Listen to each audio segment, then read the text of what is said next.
Boa noite. Para quem não me conhece, eu sou Pedro Carvalho. Algumas pessoas me conhecem da quarta, né? Toda quarta-feira a gente faz as meditações às 9 horas. Então, se você ainda não participou de nenhuma das meditações, o convite fica agora, nessa próxima quarta, às 21 horas. É... Nil, estou aguardando você aqui. Se a qualquer momento, se você chegar, a gente continua. E é isso. E hoje, para quem não me conhece, eu sou professor de yoga, trabalho na Self também, sou voluntário já há alguns anos. Geralmente eu fico mais na produção. Algumas vezes eu faço uma palestra, fazia, né, quando ainda a gente tinha os encontros presenciais, espero que eles voltem logo. É, E hoje a gente vai falar de um tema interessante, talvez polêmicos aí. Olha, a minha chegou. Não, saiu. Chegou e saiu. Mais polêmicos do cristianismo, né? Tem essa passagem lá de Lucas, né? Do Evangelho de Lucas, que fala ofereça outra face. Né? Então, talvez seja se naquela época fosse Twitter, ia ser a thread mais polêmica, uma das threads mais polêmicas de todos os tempos. Então, minha gente, bem-vindas, bem-vindos. A gente vai dar, então, início. A gente tentou esperar aqui Nielma, ela tentou entrar algumas vezes. Ni, você tenta no final, sem problemas.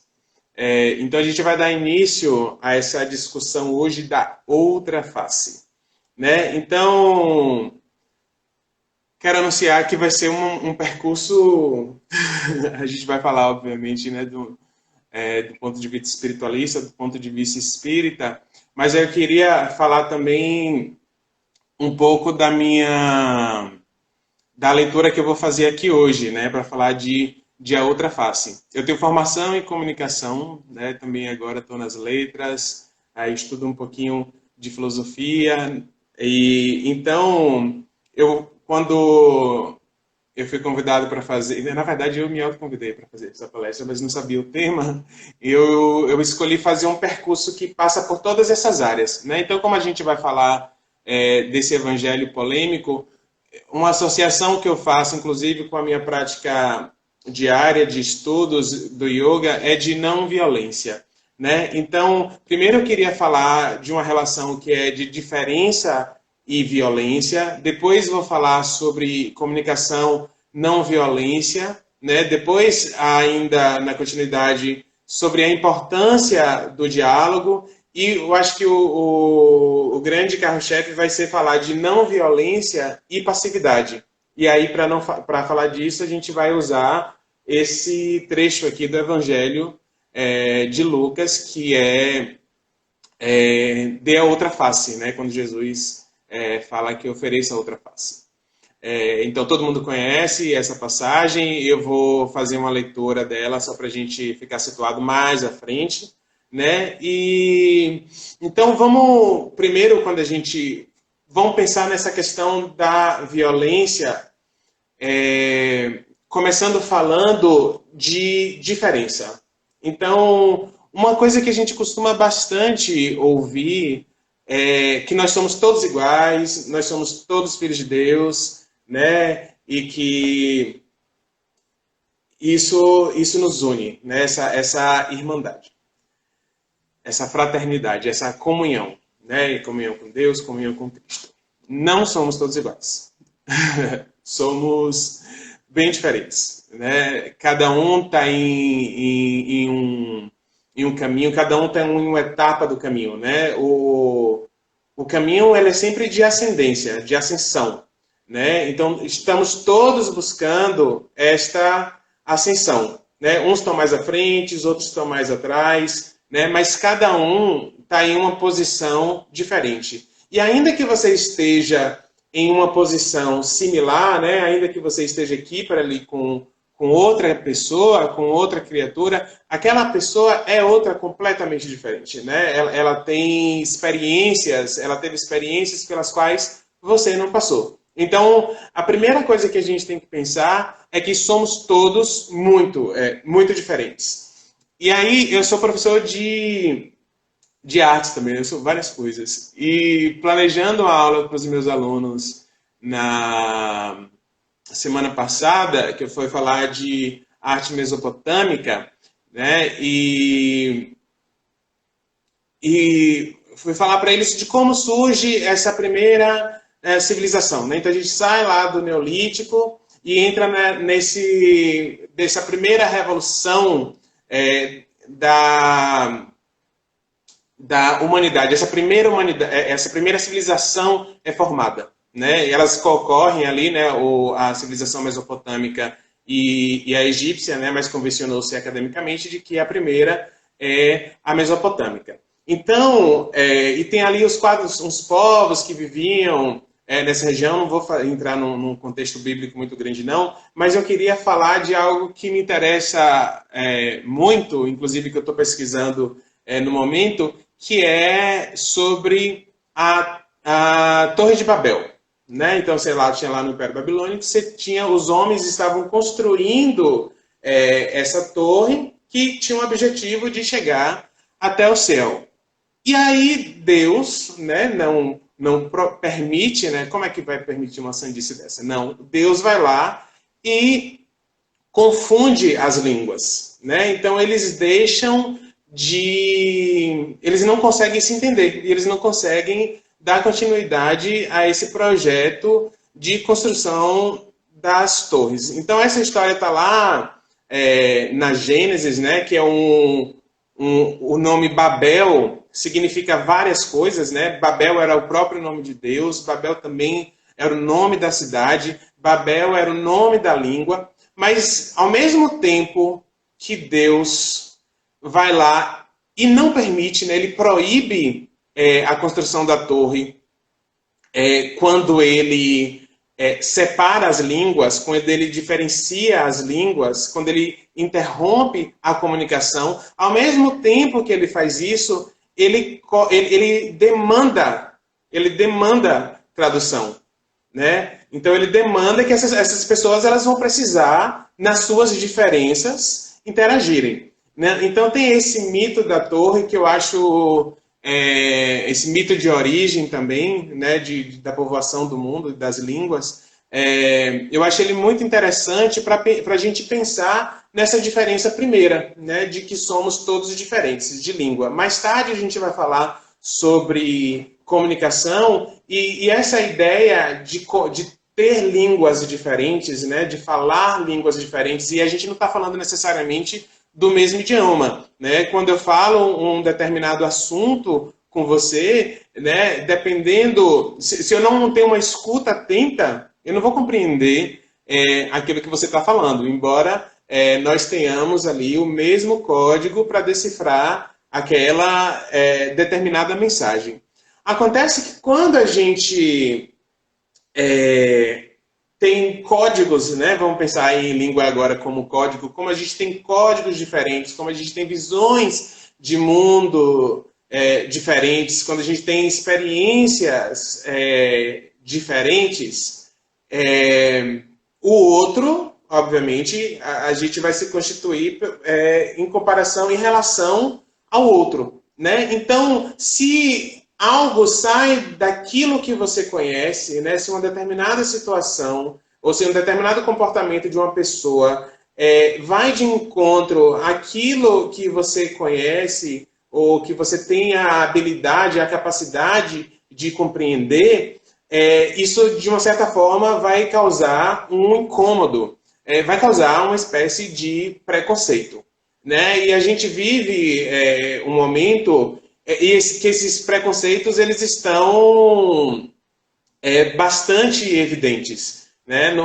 Eles sempre existiram, agora a gente tem possibilidades de expressá-los com mais facilidade, né? A gente pode considerar esses preconceitos na nossa vivência diária com os nossos familiares e com os nossos amigos, né, com assuntos do cotidiano, preconceitos e diferenças, né? A gente manifesta as nossas diferenças. Imagine que a gente está agora num momento como esse, em que muitos de nós, ou alguns de nós aqui nesse espaço, não está saindo de casa, então o conflito, ele aparece, a diferença, ela aparece. Mas no momento global também, a gente vê que está escancarado alguns tipos de preconceito, né? Como o racismo, a xenofobia, a homofobia, a gordofobia. Recentemente, inclusive, a gente fez aqui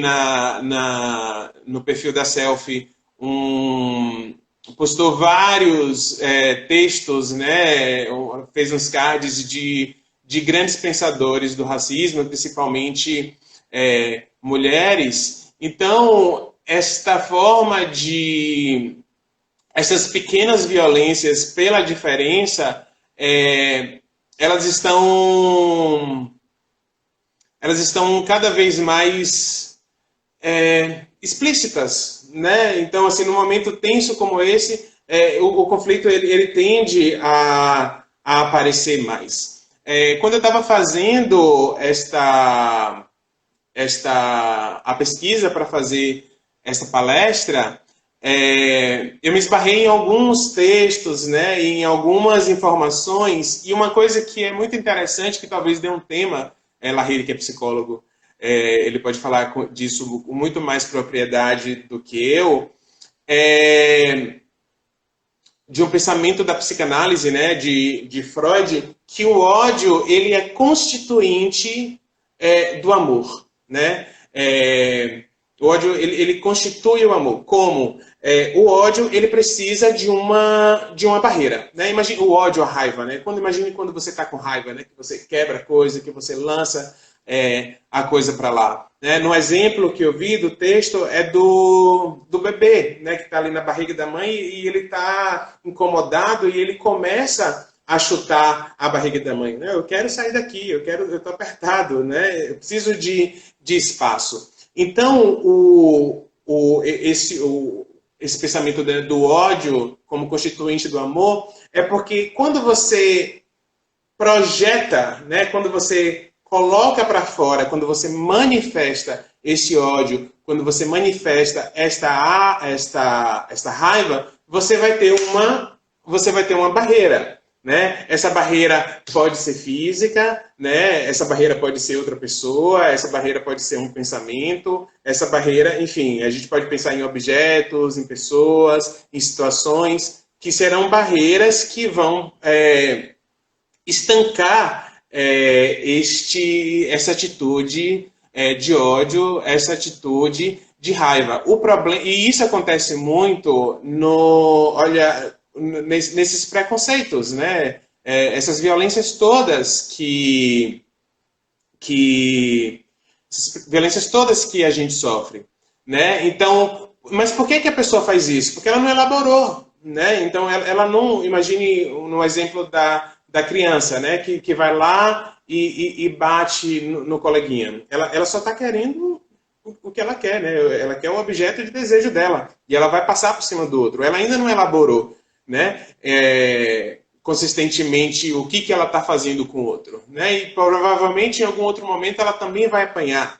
Então ela vai conseguir fazer essa relação de que ela está de que é dor, né? E quando ela passa por esses processos, né, ao longo da vida, e por isso que a educação familiar é importantíssima, ela vai entender que ela não precisa, para conseguir o que ela quer, ela não pode passar por cima do outro. Então, é uma educação. Mas nós vivemos, pensando nisso, né, não vou ficar muito tempo nisso, nós crescemos numa sociedade, nós somos educados para a violência. Né? Nós somos educados para a violência desde a infância, né? Desde quando o pai ou a mãe diz para seu filho ou sua filha que não volte com desaforo para casa, né? E aí é uma cena comum que a gente vê de crianças de briga, né? Assim, eu particularmente posso falar da minha experiência. Em algum momento, meus pais nunca me estimularam muito, mas eu lembro de um conflito, obviamente que eu não revidei medroso do jeito que eu sou, é, que eu não revidei, mas eu lembro de meu pai ter falado para mim assim, tipo, não, vai, faz também, né? Eu, tipo, revide, ou alguma coisa da mesma forma. Ele não queria que eu me tornasse uma pessoa violenta, não foi um estímulo, foi uma situação isolada, nem sei se é, porque está na minha memória, né? Enfim, a nossa memória também falha, não lembro de ter isso na minha infância, mas é algo recorrente, né? E há uma naturalização também dessa violência.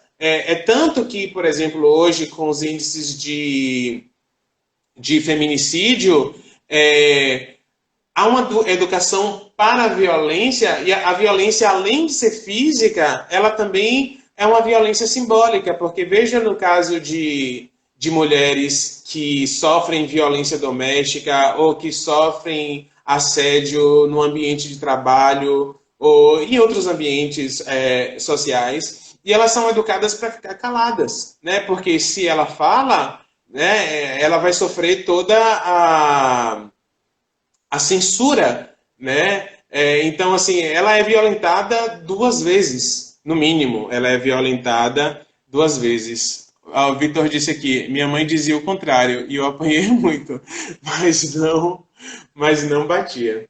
É, então, é muito importante que a gente saiba, principalmente quando a gente não sabe o que a gente faz com a raiva, né? O que a gente não sabe, não consegue dar vazão para a raiva, para o ódio, para esses sentimentos violentos que a gente sente, isso tem um retorno, né?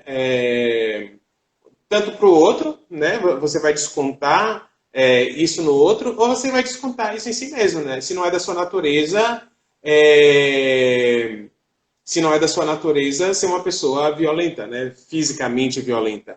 É importante a gente lembrar que todos nós somos violentos em alguma medida, né? Então, é possível que em algum momento, já aqui hoje, em algumas das minhas falas, eu possa ter machucado alguém. Então, a ideia de violência ou de ter uma atitude não violenta não é erradicar a violência completamente, porque não sei se isso é possível no estado de evolução que a gente está. Né? Se somos seres com visões de mundo diferentes, com experiências diferentes, né? Ou dependendo do estado emocional que a gente está, é possível que a gente fale em um tom e é possível que essa comunicação, por exemplo, ela seja mal compreendida,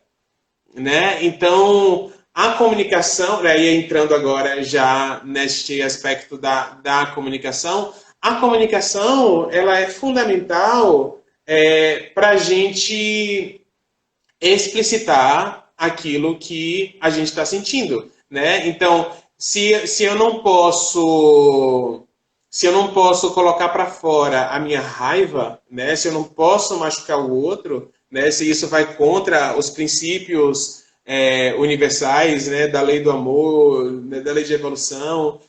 Então, como é que eu faço? Né? Isso tem que passar pelo respeito, né? Principalmente pelo respeito.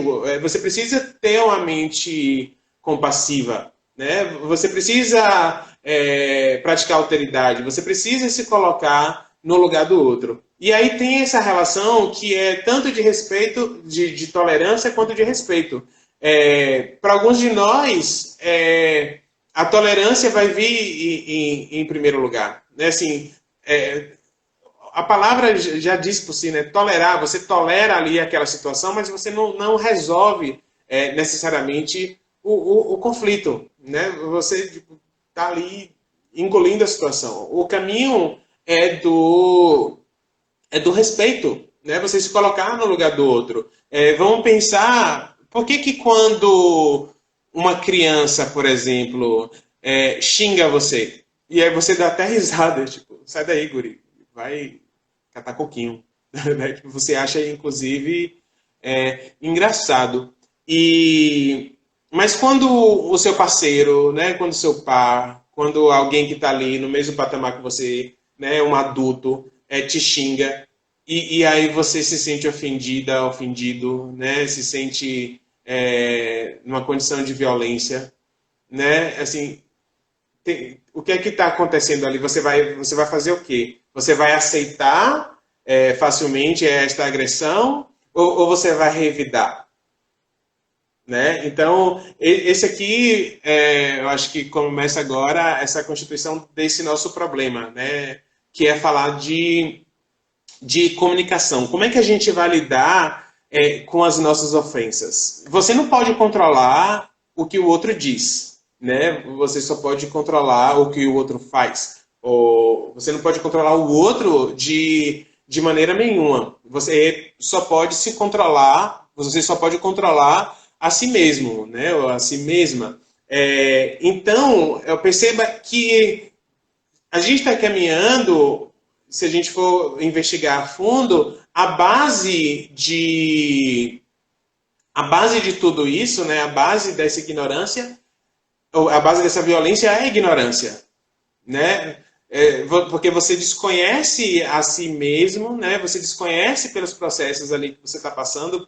Por que aquilo que o outro falou colou e você precisou revidar? Então, no primeiro momento, a gente pode pensar nisso. A base da violência é a base ela origina da ignorância, né? Então, mas como é que eu vou comunicar não violentamente? Como é que alguém me ofende e eu não vou revidar, né? Então, falar, comunicar é transmitir, né? Você está fazendo ali uma transmissão. Tipo, imagine aqui agora a gente está numa transmissão e a conexão, né, entre nós é a fala, né? Então não existe nada fora da linguagem.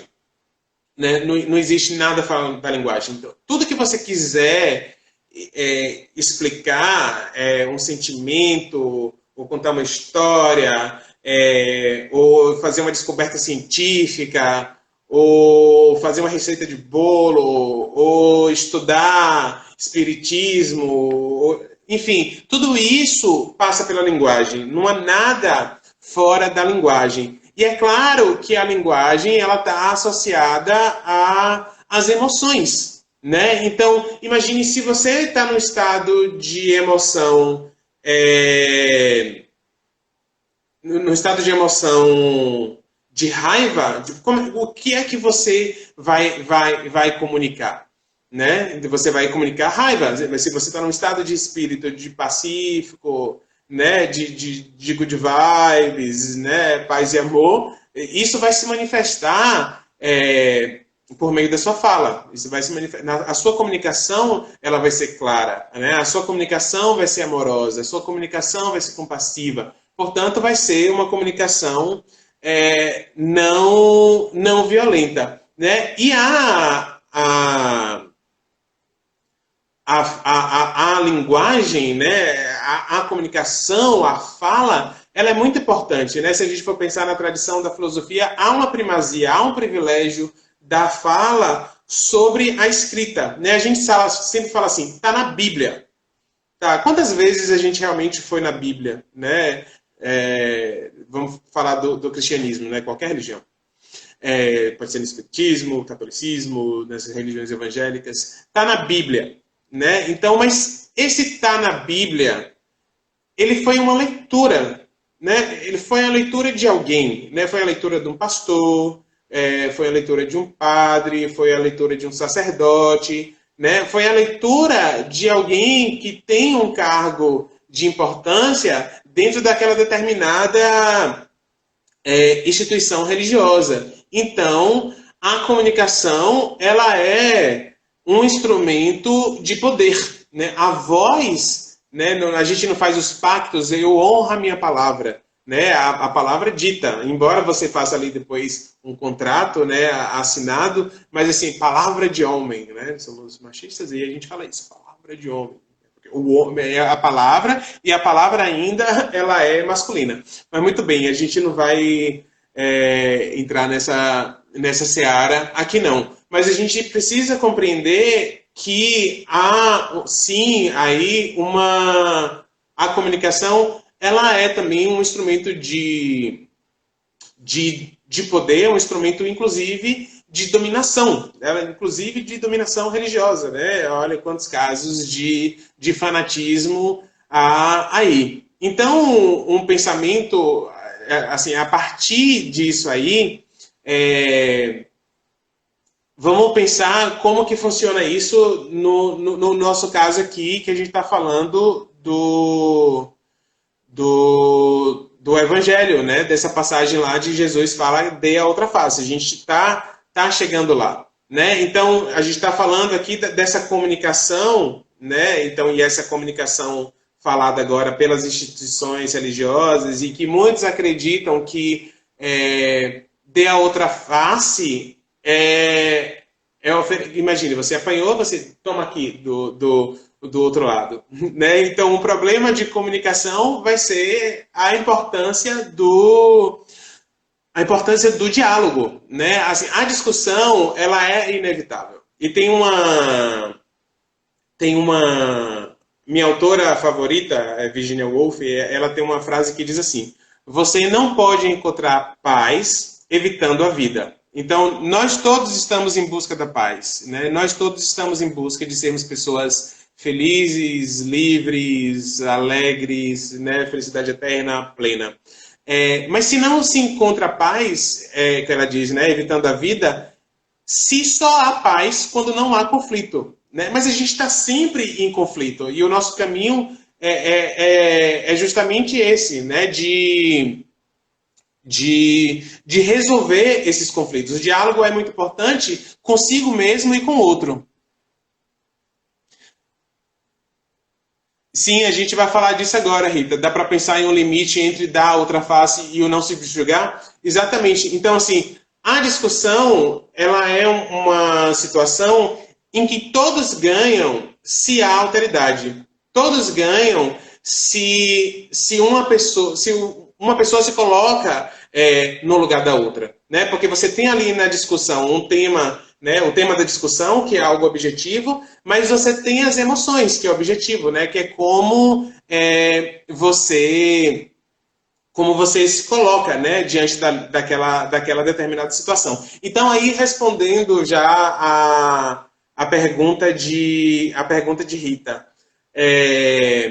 e como é que ela fala? Dá para pensar um limite entre dar a outra face e não se deixar subjugar? Assim, primeira coisa assim, a gente não consegue ser uma pessoa calma, a gente não consegue ser uma pessoa zen o tempo inteiro. Né? Somos seres emocionais, então a gente está no jogo da vida e as emoções elas afloram. Né? Como eu havia falado antes, o ponto é como que você lida com as suas emoções. Então, primeiro de tudo, você precisa ter um conhecimento, uma percepção de si mesmo, de si mesma, para a partir daí você fazer escolhas, né? Porque esse limite, e todo limite é você já passar também o limite. Se você não conhece a si mesmo, você não vai conseguir sair ali daquela situação. Porque uma coisa é real, assim, você não pode engolir sapo. Você não pode simplesmente receber e se subjugar àquela determinada violência. Né? Imagine quando você é mãe e a criança faz algo que lhe é proibido. Né? Então, você vai maltratar a criança? Né? Você vai espancar a criança? Não, você não vai fazer isso, e aí você espanca a criança, dá uma surra na criança, bota a criança de joelhos no milho. Não, você vai intervir, né? E aí você, naquele momento, pode ser até a mãe má, porque aquela situação, ela precisa ser interrompida. Porque lembra daquela história do ódio, né? Que ele vai ter que se esbarrar em algo. Então, tem coisas que a gente não pode aceitar. A gente não pode aceitar diversos tipos de violência. A gente não pode aceitar violências físicas nem violências simbólicas, né? Então, você precisa se colocar de alguma maneira, né? A Monja Coen tem um exemplo muito interessante que ela fala justamente disso, né? De como barrar, inclusive, um processo de violência, né? Quando uma pessoa está lá no supermercado e o pai está espancando a criança, está gritando com a criança, está espancando a criança, e ela diz assim: se você vai até esse pai e diz assim, pare de bater nele, se você reage com ódio, né, se você reage com violência, se você pare de ser violento, a reação dele vai ser mais violento. Né? Então ela fala, você precisa criar ali uma artimanha, né? Você vai derrubar alguma coisa, vai perguntar alguma informação, vai gritar, pega ladrão, porque você vai desviar o foco daquele determinado evento, a pessoa vai desviar o foco e aí você interrompe aquele ciclo. Né? Ou então se tem algo que você percebe que é uma violência que vem sistematicamente acontecendo, né? Vamos pensar numa violência para o meio ambiente, por exemplo, você pode fazer algo, né? Você pode fazer uma denúncia, você pode fazer em algum grau, você pode tomar uma atitude. O que você não pode fazer é se isentar. É como a discussão que a gente estava falando aqui anteriormente sobre o racismo, né? O racismo, ela é uma violência física, mas ela é uma violência também simbólica, né? Há muitas são crueldades refinadas, né? Que você submete o outro, né? Então o que é que você pode fazer? Como diz a frase lá de Angela Davis, né? Não basta não como é que é? Não basta não ser racista, tem que ser antirracista. Você precisa interromper esse fluxo. Né? Então, no caso de uma pessoa branca, por exemplo, ela pode usar o privilégio branco que ela tem para alertar sobre a situação. Então, alertar é a questão. Você precisa alertar para o outro o tempo inteiro de que ele está extrapolando os seus limites. Né? Então, assim, há uma regra, tem uma maneira de você fazer, cada circunstância é uma circunstância. Né? Então, assim, não dá para a gente pensar em como você deveria agir num caso de violência explícita, né? Em que a pessoa está te violentando e aí a gente volta para essa coisa do dar o tapa. Você não vai dar a outra face. Né? É preciso, antes de tudo, autodefesa, porque a autodefesa é preservação. Né? E quando porque se você não se preserva, né? Se você não barra a violência do outro, a violência vai ser contra você duplamente. É o outro que te agrediu e você mesmo que permitiu a agressão. O que fazer quando sucumbimos à provocação? Isso tem a ver com responsabilidade por nossos atos? Sim, você a base de tudo é a ignorância, Vitor. A base de tudo se você não conhece a si mesmo, né? Se você não conhece as motivações que te levaram a revidar, você vai ficar vivendo esse ciclo, né? De toda vez que você sofre uma violência, você vai revidar aquela violência. Né? Porque você está simplesmente agindo no seu instinto animal. Vamos entrar lá nas leituras do texto, tem lá na pergunta 742 do Livro dos Espíritos, que diz assim, que é a guerra, mas a gente pode pensar aqui na guerra como esse grande ato de violência, esse grande acontecimento de violência. Né? E a pergunta é assim, que é o que impele o homem à guerra? A resposta, predominância da natureza animal sobre a natureza espiritual e transbordamento das paixões. Então, Vitor, eu acho que isso aí responde a sua pergunta. Então, deixe de ser animal, né? Deixe de agir por instinto, né? Esse ato de sobrevivência, porque você agora já é mais sofisticado, né? Você consegue elaborar. Então, você precisa ir em busca desse caminho de ascensão, né? E continua assim, ó. No estado de barbárie, os povos um só direito conhecem, o do mais forte. Por isso é que para tais povos, o de guerra é um estado normal. À medida que o homem progride, menos frequentemente se torna guerra, porque ele lhes evita as causas, fazendo-a com humanidade quando se sente necessária. Então, progredir é o que nos resta, né? É o que nos cabe, não o que nos resta. É só o que nos cabe, né? Progredir. E aí vamos entrar então para fazer essa leitura do Evangelho, né? Já que as perguntas foram acontecendo aí. Lá no capítulo 6 de Lucas tem essa passagem, né, do versículo 27 ao versículo 36, que diz assim: amar os inimigos. Mas eu digo a vocês que estão me ouvindo, amem os seus inimigos, façam bem aos que os odeiam, abençoem os que os amaldiçoam, orem por aqueles que os maltratam. Se alguém bater você numa face, ofereça-lhe também a outra. Se alguém tirar de você a capa, não o impeça de tirar a túnica. Dê a todo aquele que pedir, e se alguém pedir o que pertence a você, não lhe exija que o devolva. Como vocês querem que os outros lhe façam, façam também vocês a eles. Que méritos vocês terão se amarem aos que os amam? Até os pecadores amam ao que os amam. E que mérito terão se fizerem o bem aqueles que são bons para com vocês? Até os pecadores agem assim.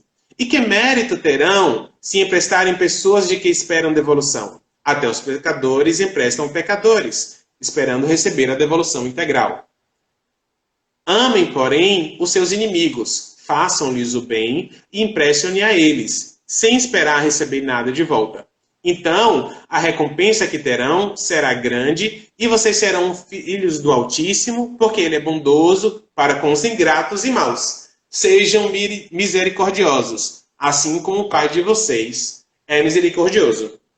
Então, essa é a passagem que muita gente vai entender que você vai simplesmente não revidar a violência, né? Mas se essa história toda de falar de diferença, essa história toda de falar de comunicação, essa história toda de falar de diálogos, foi para a gente não ficar limitado simplesmente àquele determinado trecho, né? Assim, talvez a explicação desse trecho esteja em outros lugares, né? Se você não tem essa compreensão geral, se você não faz esse diálogo, e se você não faz esse diálogo, inclusive com o resto do texto, né, do resto do texto bíblico, e se você se submete apenas à visão do outro, aquilo que o outro está falando, né, o sacerdote, o padre, o pastor, quem quer que seja aquela figura de autoridade, a interpretação da leitura dele ou dela, e você não contesta, né? Você não contesta aquela informação, se você não vai atrás dela, você pode reproduzir uma violência, né? Uma violência, inclusive, contra você mesmo. Porque se você se submete a esse pensamento, né, supostamente Jesus disse, não, vá lá e dê outra face, apanhe mesmo. Se não faz o menor sentido se você observa outros textos, né, em outros evangelhos. E aí tem aqui, no Fonte Viva, tem um trecho do Evangelho de João que diz assim, ó, ele bem sabia o que havia no homem, né? E aí fala dessa relação que Jesus sabia que Zaqueu era usurado, que Nicodemos tinha uma vaidade intelectual, que Simão Pedro era fraco, né? Que Tomé tinha dúvidas, mas ainda assim, aí diz assim o texto, Jesus preocupou-se acima de tudo em proporcionar a cada alma uma visão mais ampla da vida e em quinhoar cada espírito em eficientes recursos e renovação para o bem. Não condenes, pois, o próximo, porque nele observas a inferioridade e imperfeição. A exemplo de Cristo, ajuda quanto possas. O amigo divino sabe o que existe em nós. Ele não desconhece a nossa pesada e escura bagagem do pretérito, nas dificuldades do nosso presente, recheado de hesitações e de erros, mas nem por isso deixa de estendermos a mão, entendermos amorosamente as mãos, né? Então, assim, olha o ato de violência maior que Jesus sofreu, né, lá na crucificação, e a gente tem essa ideia de Jesus pregado na cruz, né? E vamos pensar no outro texto aqui do Evangelho também de Lucas, que diz assim, né, um texto lendo aquele outro, esses dois textos lendo aquele outro, né, da outra face. Embainha tua espada, né? E diz assim: embainha tua espada. Alimentando a guerra com os outros, perdemos-nos nas trevas exteriores, esquecendo o bom combate que nos cabe manter em nós mesmos. Façamos a paz com o que nos cercam, lutando contra as sombras que ainda nos perturbam a existência, para que se faça em nós o reinado da luz. De lança em riste, jamais conquistaremos o bem que desejamos. A cruz do Mestre tem a forma de uma espada com a lâmina voltada para baixo. Recordemos assim que em sacrificando sobre uma espada simbólica, devidamente ensarilhada, é que Jesus conferiu ao homem a bênção da paz com felicidade e renovação. Né? Então a gente tem essa imagem muito fixada na nossa mente de que Jesus tinha lá tá preso, né, na cruz, nesse ato de amor, mas se a gente voltar um pouquinho antes, simbolicamente, né, aqui como o texto aponta, esta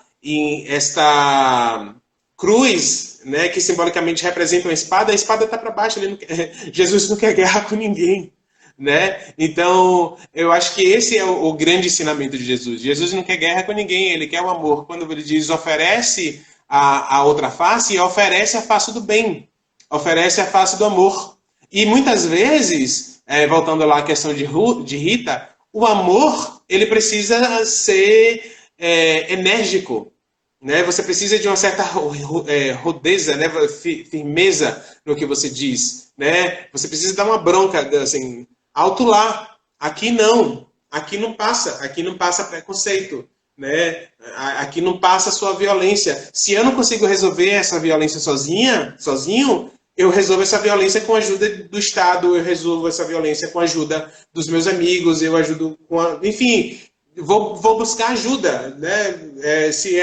E aí a gente está falando de vários níveis de violência, né? Se é uma violência simbólica de mim contra mim mesmo, eu vou procurar terapia, vou procurar estudar o Evangelho. Então, em todo caso, a resposta, né, a solução para tudo isso é se distanciar, né, de uma certa forma da situação e você observar, né, ter uma mente meditativa, praticar a paciência, né, e treinar a paciência, ela faz parte da cultura de paz e tendo isso em mente, que não ser violento, praticar não violência, não é que você não vá violentar. Em alguma medida você vai violentar. Em alguma medida essa violência, né, ela vai ser necessária. Né? Não estou falando de violência física, mas uma violência simbólica. Como é que você interrompe o outro? Como é que você interrompe um fluxo de... Como é que você interrompe um fluxo de violência? Né? Uma palavra de amor, ela pode... mas não uma amorosidade, né, que você aceita tudo, né? Você não pode aceitar atrocidades. A gente não pode aceitar violência doméstica, né? A gente não pode aceitar racismo. A gente não pode aceitar homofobia, né? A gente não pode aceitar que as pessoas morram de fome, né? Que não têm acesso à educação, né? Então é autorresponsabilidade, Vitor. Eu acho que o caminho é esse, autorresponsabilidade, e a autorresponsabilidade ela só surge a partir do momento que você resolve isso que a gente sempre fala aqui no Espiritismo, de fazer reforma íntima. Você conhece-te a ti mesmo. Então, acho que é isso. Alguma pergunta? Eu não fiz a prece no começo, esqueci. Vamos ver se alguém tem alguma pergunta para fazer. Tem algo que não ficou claro? enquanto alguém se manifesta, eu lembro que na próxima quarta-feira a gente tem meditação comigo, 21 horas, aqui nesse mesmo canal. Ni, você tá por aí? Deixa eu ver se Nielma tá aqui. Acho que dá para fazer uma musiquinha, sei lá. Se ela tiver.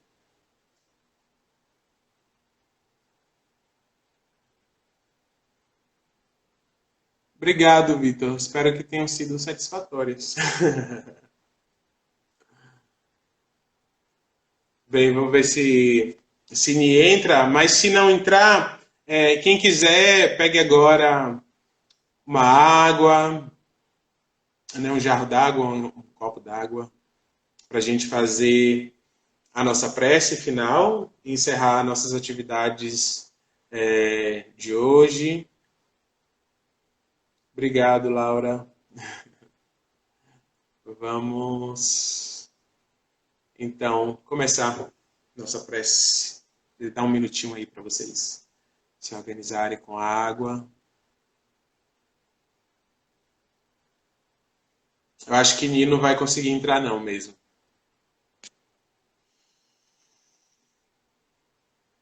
Obrigada, Aline. Bem-vinda. Tia Elisa, eu queria fazer esses coraçõezinhos assim no olho também. Então vamos lá fazer a nossa prece. Feche os olhos e sente-se numa posição confortável. Primeiro entre em contato com você mesma, com você mesmo, consigo.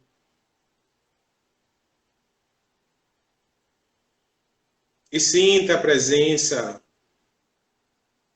dos nossos amigos espirituais, do nosso Senhor Jesus Cristo. Sinta a energia crística vibrar em seus corações.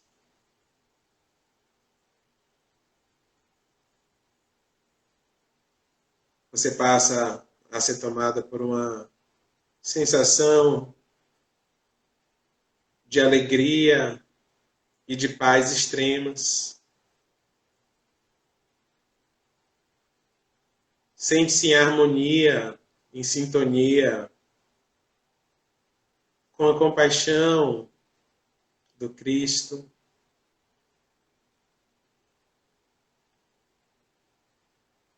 E estes sentimentos nobres geram fluidos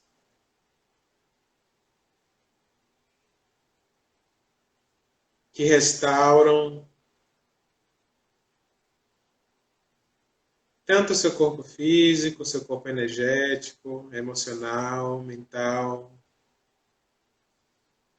espiritual, perispiritual, formando uma grande esfera de luz ao seu redor e que se expande para o resto de sua casa, para o resto dos outros ambientes da sua casa, para a sua vizinhança. E todos nós nos sentimos agora comungados neste movimento de comunicação com o sagrado, comunicação com as leis universais.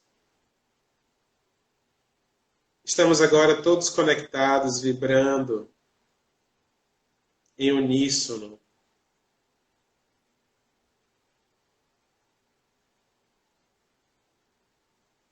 Espalhando, projetando, emanando este mesmo sentimento, essa mesma sensação de paz e harmonia, de plenitude que a gente está vivendo agora, os nossos familiares,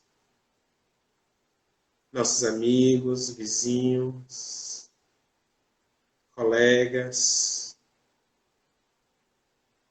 para toda a população da cidade,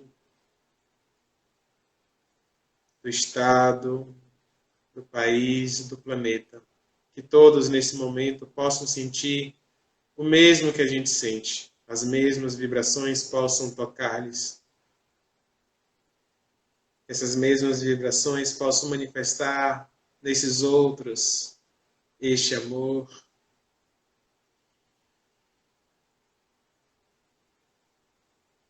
E que a gente caminhe cada vez mais e rapidamente para uma vida de não violência.